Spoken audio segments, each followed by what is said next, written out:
Hello. My name is Pumeza Langa, and I am the host of Sisterhood Hour Spaces. There's a blog, Sisterhood Hour, and there's Sisterhood Hour Conversations podcast. And I thought, let me challenge myself a little bit and create video content.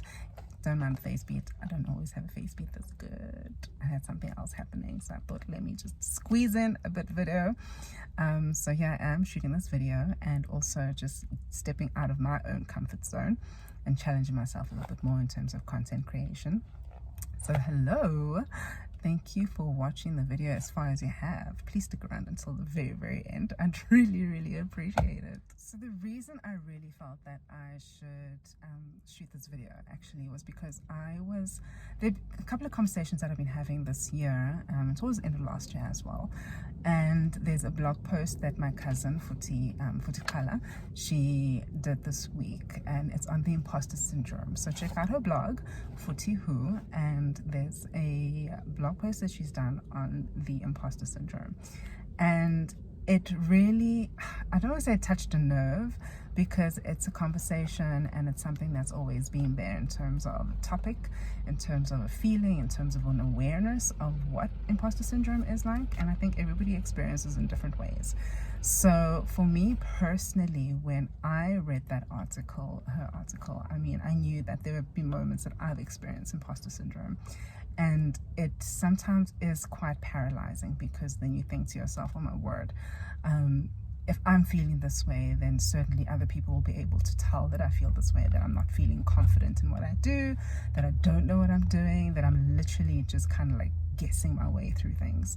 And we all, at some point, I would think that we've all experienced something that way, to varying degrees, of course. And personally, I have also, and I found different ways that have helped me cope with it a little bit better. Some episodes are a little bit more extreme than the others, but on most days I've found ways that I can actually cope a little bit.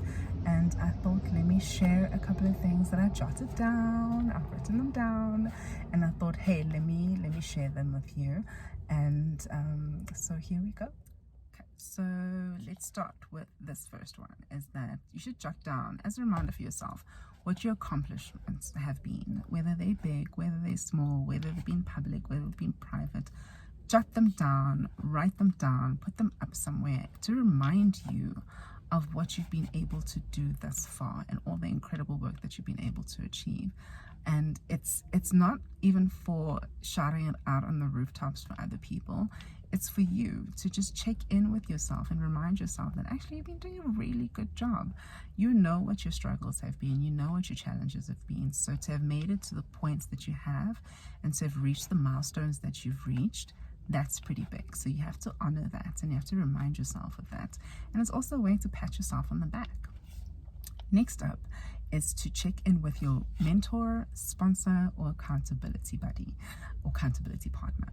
And those are the people who will ensure that, even when you have those moments of imposter syndrome, they can help you, just show you and highlight to you where you've come from and what you've been able to achieve. And they can also, because accountability is a thing, they can also be the people who can say to you, actually, Pumeza, you said that you wanted to achieve this by a certain period of time. Granted, life happens, but do you still want to do those things? Because you're shifting from one space into another, or you're doing one thing and you're not doing the thing that you said you wanted to do. Is it still something that you want to achieve? And it's okay if your goals shift or your focus shifts, because life does happen.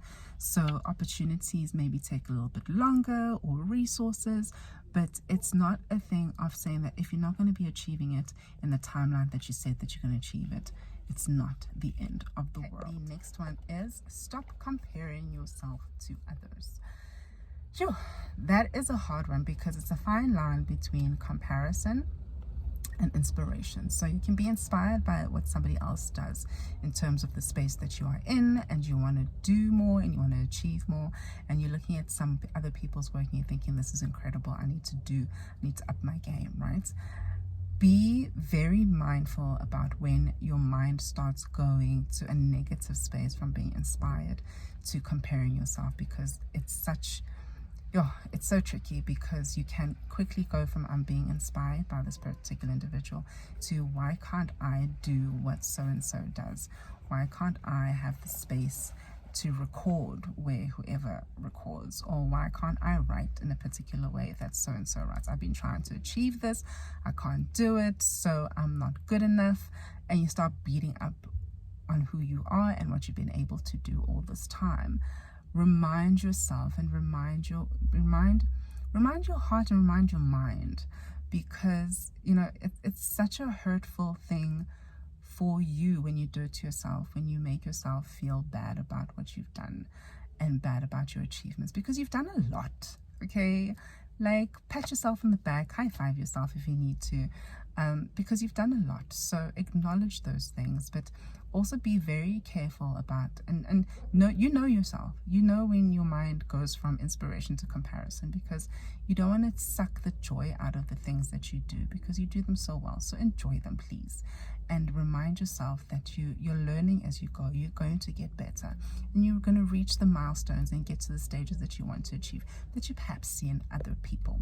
So stop comparing, keep being inspired, and be kind to yourself. The last one we have is remind yourself about what you know and have learned along the way, because truth be told, you know stuff, right? You know a lot of stuff. So you need to keep reminding yourself about the things that you know. But also you need to be mindful of where the gaps are and where you need to upskill yourself, because you don't know it all. So if you know that and you realize in yourself that there's certain things that you want to upskill yourself, because maybe you qualified and got your qualification in 2015 and technology has changed, there's new things in terms of social media or in IT or in finance or whatever space that you're in, where the gaps are, where there's new information that's being shared constantly. So you can keep upskilling yourself and identify those gaps. And if there's no opportunity to take paid short courses or a new qualification, look at what free online courses there are. Look at what books you can read, where there's online articles you can check out, and who to follow on the certain social media platforms that exist, because there are people who really know incredible stuff. So follow them, check out their work, plug into what they do, reach out to them as well. You never know, like just reaching out to them, having a conversation, they may have time to speak to you and help guide you about where you can move into your next. So trust that, and just guys, be kind to yourselves, hey, because there's so much that's happening in different areas of our lives, and imposter syndrome can really knock you out. And it's important that you surround yourselves with the people that will, really hold up a light to you and just remind you about how far you've come and what you've done and how incredible that you are. And also those people will do that for yourself, but you need to also find the tools and find the things internally that you can foster in yourself that will remind you about your awesomeness when imposter syndrome comes knocking at the door. So I hope you enjoyed this video. Sure, a couple of takes actually. But yeah, I will check you guys soon. I will share more content. I'm not too sure how regular, but I'll try to be regular, right? Because consistency is a thing. So thank you. I am Pumeza, signing out.